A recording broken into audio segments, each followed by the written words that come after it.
জায়েদ খান মারাত্মক অভিনয় করেছে অবশ্যই। ঈদ মানে দেশের হলগুলোতে উপচে পড়া ভিড়। ঈদ উল ফিতর উপলক্ষে মুক্তি পেয়েছে বেশ কয়েকটি সিনেমা। এর মধ্যে অন্যতম সিনেমা হলো জায়েদ খানের অভিনীত সোনার চর। ঈদের দ্বিতীয় দিনেও সিনেমাটি দেখতে হাউসফুল দর্শক হয়েছে প্রেক্ষাগৃহে। এদিকে সোনার চর হাউসফুল হয় ব্যাপক আনন্দিত জায়েদ খান। সোনার চর দিয়ে দীর্ঘ এক যুগ পর তার অভিনীত কোনো সিনেমা ঈদে মুক্তি পেল।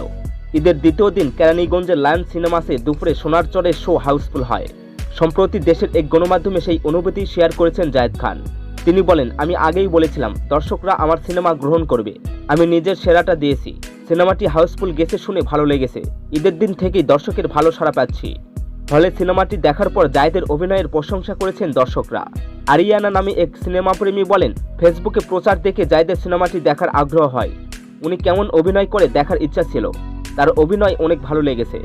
আরেক দর্শক বলেন, সিনেমা দেখার কোনো প্ল্যান ছিল না, সামনে দেখলাম সোনার চর, আগে কখনো জায়েদের সিনেমা দেখিনি, প্রথমবার দেখলাম উনি অনেক ভালো অভিনয় করে। প্রসঙ্গত জায়েদ অভিনীত সোনার চর সিনেমাটি নির্মাণ করেছেন জায়েদ হাসান।